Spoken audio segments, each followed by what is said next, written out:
welcome to Spiritual Happy Hour, or sometimes we call it just shh. We are excited to be here with you and want to thank you. And we also want to thank our wonderful producer, director, Carl, phonologist Fink, and the master, Randy Luna, who just played. And he's, his music is so amazing. And he's going to play again when we take a little intermission for music. His music is just so creative. And I also want to thank you, Joy. Well, I want to thank you. You helped me see things that I never, ever even thought about. Well, isn't that interesting? Because today I'm going to talk about to see or not to see. That is the question. Marilyn, I've told you that story about how I didn't find A Course in Miracles, the Course found me. Yes, I remember. Let's see. You got a gift certificate for $10 and you were in the bookstore looking for a book that you can read, and A Course in Miracles jumped out at you, and you looked at it and thought, well, what is this about? But it was $50. So needless to say, you put it back on the shelf because you only had a $10 gift certificate, right? Right. And then as you looked around and thought, oh, well, I won't buy anything. You just happened to walk by the sale table, and lo and behold, of course, because who's in charge? Not us. Right. The Course in Miracles jumped out of the shelf, damaged your toe, and when you picked it up, you realized it was on the $10 table. It was my book. It was Yes. meant for me. And I bought that book, and then it sat on my bookshelf for 3 years. Is that all? It sat on mine for probably 15. I wonder how many people can relate to that. I tried to read it. I really did. I did the 5 minutes every day. You did that too, right? I did. And I thought, what? Yeah. I don't understand. But something told us that it would help us understand something. It would help us understand our place in the world and how we can be better people. Because all the people that we knew that were enlightened, they were doing A Course in Miracles. Well, it says in A Course in Miracles that blah, blah, blah, blah, blah. And when I read it, all I saw was blah, blah, blah, blah, blah. But we had no idea how it would change our life. No. Yeah. Because the funny thing about ACIM or A Course in Miracles is it doesn't get to the point. No, it dances all around the point. And then you think, what was the point of that paragraph? I know, and it's like the opposite of what we're taught to do when we put together a talk or we're working on a video. There's no hook. No, you're supposed to tell him what you're going to tell him, and then tell him what you told him. It doesn't ever do that in A Course in Miracles. It's almost like it speaks in as English as its second language. Kind of like Adironda. Yeah, maybe that's why I like it now. Well, in fact, it's the opposite. It makes you question everything. It makes you read the page over and over again because you realize you read to the end of the page and you didn't understand a word you read. It's difficult to stick with, I admit it, even at the pace of a lesson a day. But when you do, it's almost like all of those words you read were like an activation, kind of like what Randy does with his music. Well, yeah, that's true. What you don't think you understand, it starts to sink in. Somehow. And pretty soon you just know that you are creating reality. Not the other way around. It's really strange. I think it was after reading all of Gary Renard's books. He wrote The Disappearance of the Universe, which I read after my ACIM, or Course in Miracle friends, suggested it because I think they were tired of hearing me say, I just don't get it. If you don't get it, A Course in Miracles, I highly recommend starting first with Disappearance of the Universe. It's an awesome precursor, and the Beans Gary channel are so Adironda-like. What I hope to do with my message to you is to help you understand that you are not simply observing life, and you're certainly not attracting it, another common metaphysical cliche. You're actually creating your life, and it's fun. And it's incredibly easy, and it works 100% of the time. Let's dive in, shall we? Lessons 16 through 20. Remember back to the basics of ACIM? It was like a delete key in your brain because when you know them, you can't unknow them. you begin to realize that you really have a lot of meaningless thoughts, that you choose to give meaning to your thoughts because you give them attention. Any thought you have, you can choose to either illuminate or darken. Make the room happy and bright, or darken the room and make everyone want to leave immediately. You choose. Can I share a personal story with you? We're friends, right? I have the same struggles as you. I had rented a really nice cabin on Lake Ouachita in Arkansas, and I invited my 2 kids and their partners and Carl's 3 kids and their partners. I really wanted my kids and Carl, my fiance, his kids to get to know each other because they hadn't really met each other yet. So I made these plans a year in advance. I checked in with everyone to see what would be a good date, and I booked it. And as we got closer to our cabin time, things began to rearrange themselves. Life started to happen. And one of the kids couldn't make it because she was out of the country, which was okay. We had just seen her weeks prior, and it wasn't going to work out for her to come. And then another suddenly had a major life event sprung on him that was going to require us rearranging everything during that one weekend so he could come out for a quick day and night turnaround. And then soon 2 more hadn't really planned on taking time off from work and were either coming in late for the event or leaving early. Only one of the 5 kids had planned ahead to be with us the entire time. Yet, during those days that did overlap and they were all together meeting each other for the very first time, they had a blast. Carl and I were ecstatic just listening to them laugh and play games and just really having a lot of fun together. And as the extended weekend wound down, and I found out that 2 of the kids were needing to leave a little early, a day early, I found myself hugely disappointed. And I think it kind of showed. Because early that morning, before going down to breakfast with everyone, I was sitting on the sofa in our beautiful master suite, quietly staring out the window, and Carl wanted to know, what's wrong? I hadn't said a word. And I finally opened up to him about how I'd gone to all this trouble to plan this event. I spent a lot of money to rent a beautiful cabin big enough for everyone to be together for an extended weekend, and yet most hadn't honored the plan.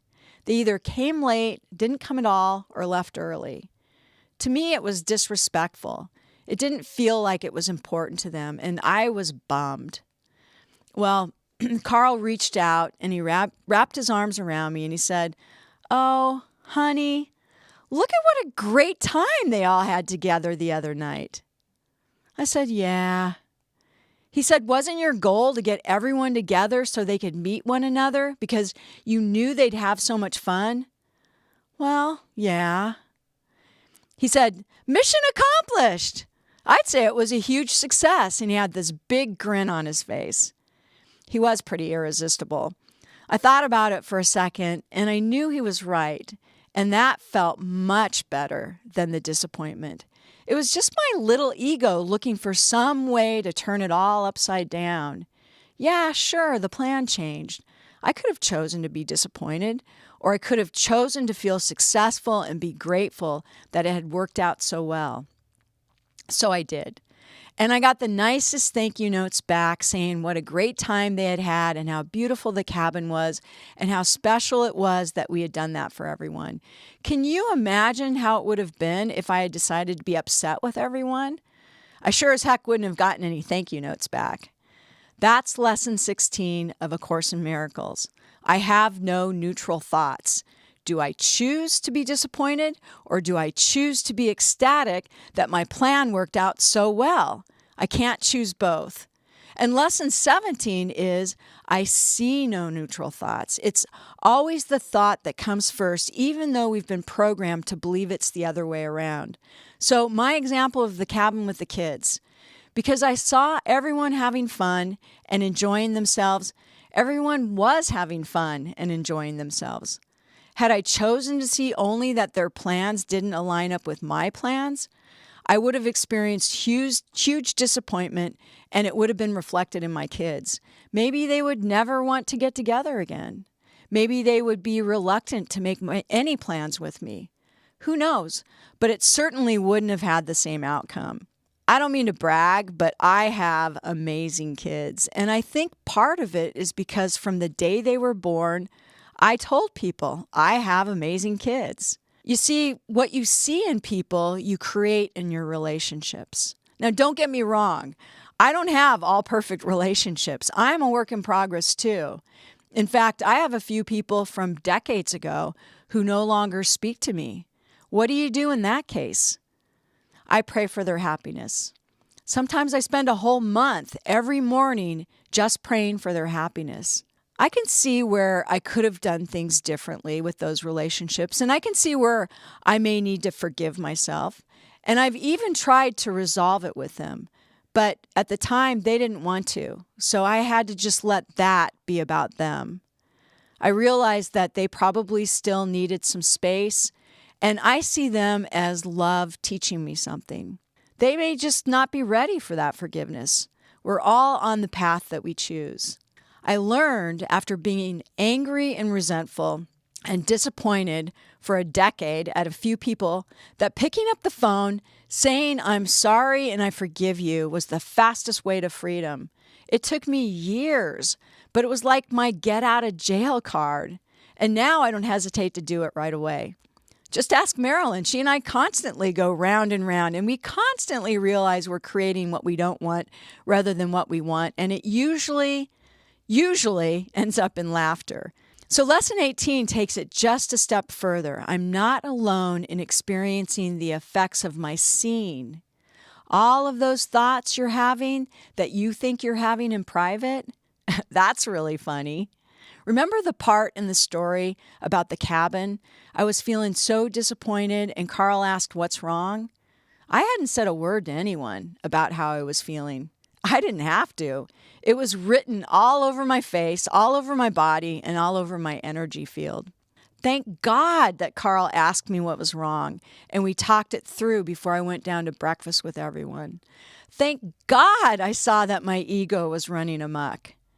Thank God that I remembered that gratitude is the abracadabra of the universe, and I could quickly turn it around to see what there was to be grateful for. Score! The kids like one another. How great is that? They may have caught on to my disappointment. One did say to me at the end, I only wish that everyone had had more time together, but it was so fun. He said it in such a loving, grateful way. I know it was because I turned my thinking around that morning before going down to breakfast. The light is always brighter than the dark. Think about what happens when you light a match in a pitch black room. That tiny speck of light appears. The darkness cannot smother it. And lesson 19 from ACIM says that to use that delete key, remember the one we talked about, the basics of this thing has no meaning? Use that delete key to get rid of all of the old, outdated programming in your brain. Like lesson number 18, it says, I'm not alone in experiencing the effects of, only this time it says, thoughts rather than what I see. I'm not alone in experiencing the effects of my thoughts. Remember, minds are joined. Carl was joined to my mind. He knew something wasn't right. One of the kids was joined to my mind. He wished he had more time with his new siblings. Both had experienced the effects of my thoughts. One thought that I really didn't want to share with everyone, and the other thought because I chose to see things differently that I did want to share with everyone. Now, as much as I don't want to admit this to you, I do believe in full transparency. And according to my human design, and if you don't know what that is, Google it. It's really cool, and it's a great tool in enlightenment and getting to know yourself.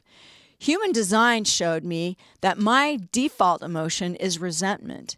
In other words, that is what I resort to when I don't feel love. It's what I came to the planet to work through, and believe me, I do. This cabin example is so perfect.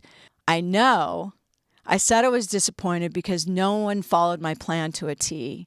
But the real truth was I was resentful. Had everyone just had enough respect to let me know they weren't planning on being there the entire time, I could have saved a lot of money and rented a different cabin. Or rented it for a shorter period of time. And it made me mad. I was resentful. It was my default emotion. I could have chosen that path. I certainly know that path well. I was feeling it. It's my default, and everyone has one. You do too. You can discover yours through human design. But because of my spiritual work and the pure desire to have joy in my life, I am determined to see. I was knocked to my knees 15 years ago. I lost everything. I literally had to start over. And I did a lot of spiritual work. Marilyn and Adironnda and Lee Carroll and Cryon, they taught me a lot. And hundreds of books and retreats and programs, I dove really deep. But after all the study and the books, it didn't really take hold until I began to practice it. 5 minutes or more every day, ACIM, Course in Miracles, which is actually what lesson number 20 is. It quite literally says, I am determined to see. This is such a powerful, life-changing message if you can get one thing from me out of this episode, and it's this. Pam Grout said it best. Today I see and create a radically new vision, one where everyone wins, everyone gets a seat at the table. Who cares that the original plan didn't turn out the way I planned it? Did I achieve my goal? Hell yeah! Did the kids get together and have an amazing time and can't wait to do it again? Hell yeah! Okay, so I've got some homework for you. I want to prove to you that lessons 16 through 20 are solid truth. I want you to actually experience this. I want you to see that you do get what you are looking for. This comes from Pam Grout's book, E Squared. Great book of exercises that will prove quantum physics to even the most doubting of Thomases. Let's face it, the pull of negativity in our society is so strong that most of us spend our day jumping from one negative thought to another. We have something ridiculous, like 6,200 thoughts a day, and they're actually called thought worms because they're groups of thoughts. According to groundbreaking research out of Queen's University in Canada, I think we actually have like 50,000 to 60,000 separate thoughts a day. And 80% of those thoughts are negative. And 95% are recurring thoughts that we have over and over again. The good news is that you can reprogram your thoughts. You can reprogram your brain. Marilyn and I talk about this all of the time when we teach it in our Everything is Possible workshop. The key is being aware of your thoughts so you can choose to make it a positive thought. As Gary Renard wrote in The Disappearance of the Universe, you will not break loose until you realize that you yourself forged the chains that bind you. So this is a 48-hour experiment that Pam Grout calls the Volkswagen Jetta experience. It's kind of like that same thing that happens when you buy a new car. So you buy a brand new Volkswagen Jetta, and suddenly as you're driving down the road in your new car, you begin to see brand new Volkswagen Jettas everywhere. Why? Because they're in your awareness. Your attention is drawn to them. You just have to be aware and attentive. So the theory is, according to ACIM, that you have no neutral thoughts and you see no neutral things. Also, that you are not alone in experiencing the effects of both your seeing and your thinking. Therefore, you draw from your surroundings what you expect and believe. What we want to test here is this true? Do you really only see what you expect to see? So let's make it super simple for the purpose of illustrating this concept. And over the next 48 hours, I want you to observe feathers and hearts. Why feathers and hearts? Because when Marilyn and I ask for a sign, she always asks for feathers, and I always ask for hearts. And this way, we both get to be there with you while you go through this experiment. And I also want you to ask for one more thing, something personal to you.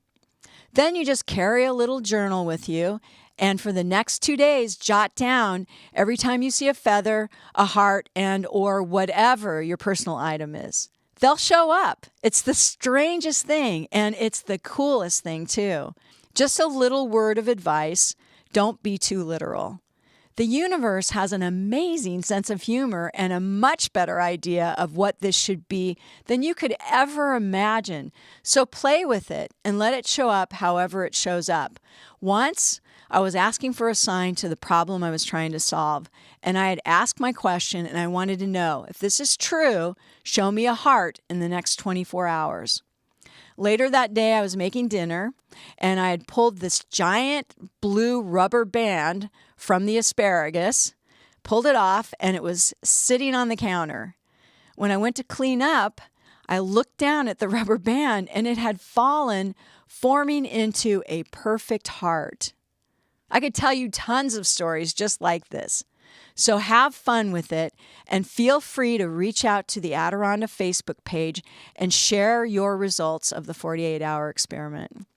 I wonder what Adironda will have to say about hearts created by produce rubber bands. We're going to take a quick 5-minute break, and we'll be back with a message from Adironda. Meanwhile, the Master Randy Luna is going to create a perfectly composed piano masterpiece for your enjoyment. What a gift. See you in 5.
So it is good day to you, huh?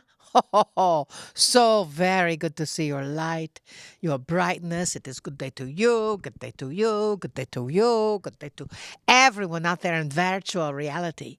Do you know that you are in virtual reality? Do you feel that sort of dizziness around your head, that energy that is whooshing by your body? That means that you're becoming translucent maybe, huh? Or maybe transparent and you can only see the outline of yourself. But you know that when you are creating that energy, that it is becoming possible, as everything is possible. And when you are creating the energy of pain and energy and disappointment, or as the Joy stated, resentment or anger, whatever else, that is still a part of your creation. So take a deep breath. So what are you learning from that? What are you receiving from that? We have brought you sign after sign after sign. Yes, hearts on your little rubber band. Feathers in the wall of someone's house. Hearts on your, you've heard the story before, hearts on your panties, not on the vessel Marilyn's panties, on someone else's panties. So in that energy, when you feel yourself getting focused on something that you do not like, that you are disappointed in, that you are angry about, that you're frustrated about, stop and take a deep breath and ask yourself first, why did you create the kids not coming around and doing what you had in your mind? Just because they had something different in their mind doesn't make it wrong. You see, that is what makes the world a wondrous place of energy as it is swirling around, making a new tapestry every moment. It's sort of like those drawings, or like the vessel Marilyn's, her watch makes a new kaleidoscope every time she looks at it, and it is different each time. Well, that is what is happening in the world.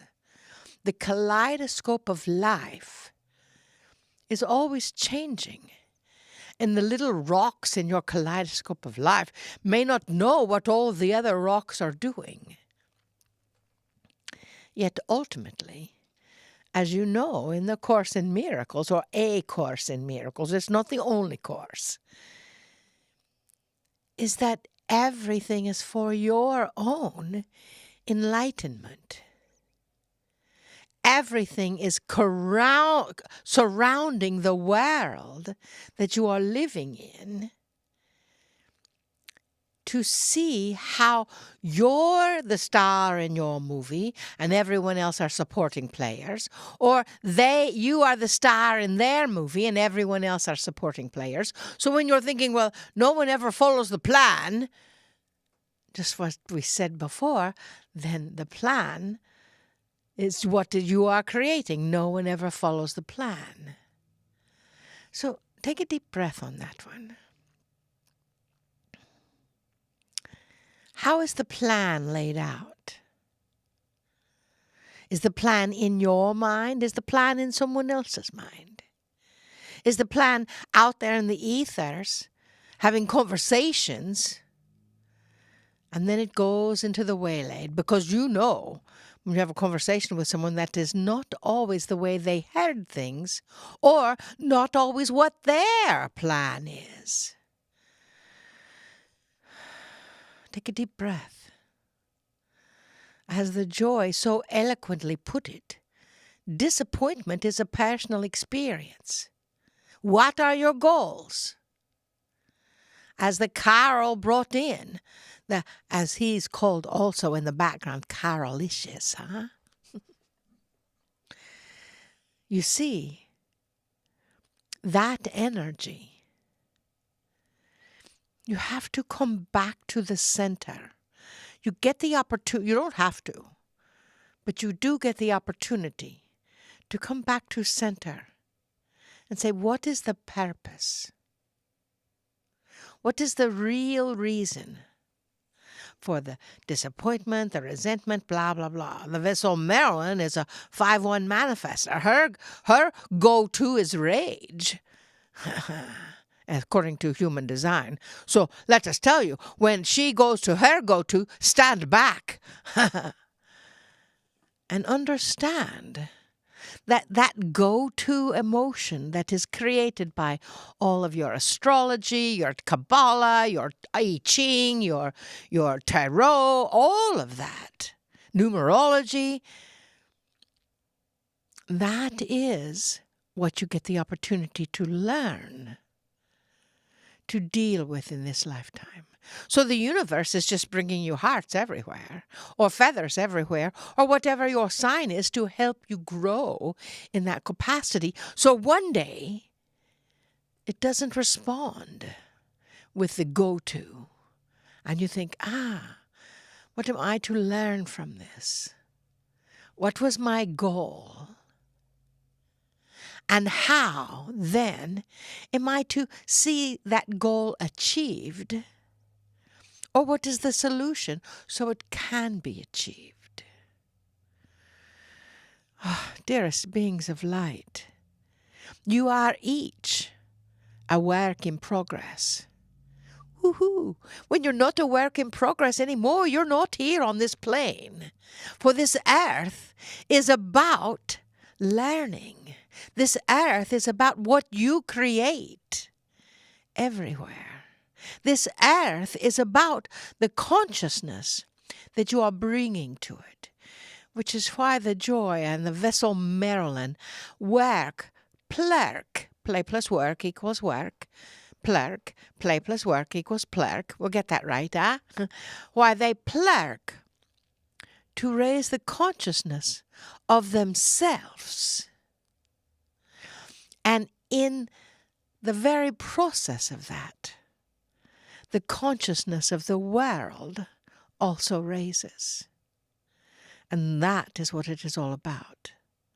For you see, then you look at something and you realize that the goal was indeed being achieved.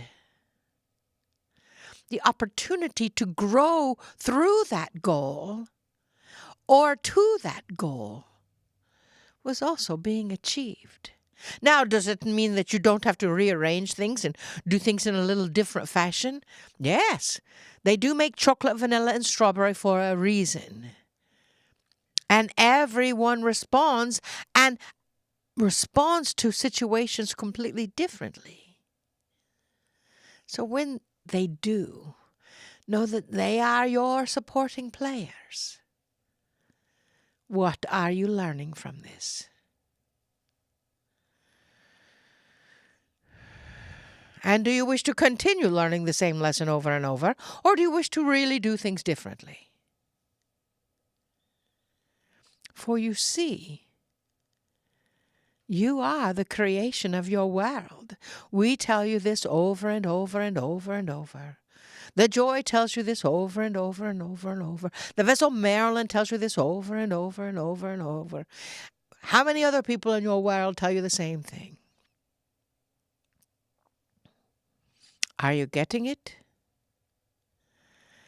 Can we talk about something new this time?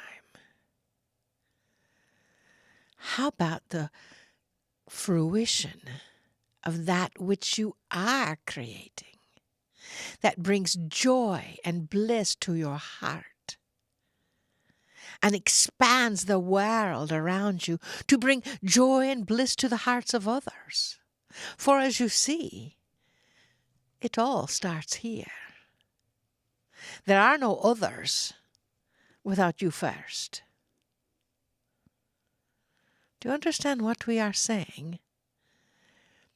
We realize that we've brought in many different topics, many different energies, from rubber bands to panties to learning and growing. That is what the universe is helping you do. Learn and grow. So listen to the joy. Listen to her message. Journal about how that pertains to your world. Oh, that is your assignment, isn't it?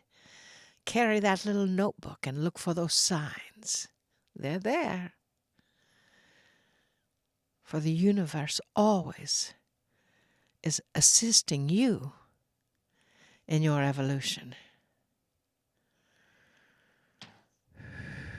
Oh, dearest beings of light, we love you so much. We see you. We know you. We are you. Please recognize that part of you that is us. Namaste.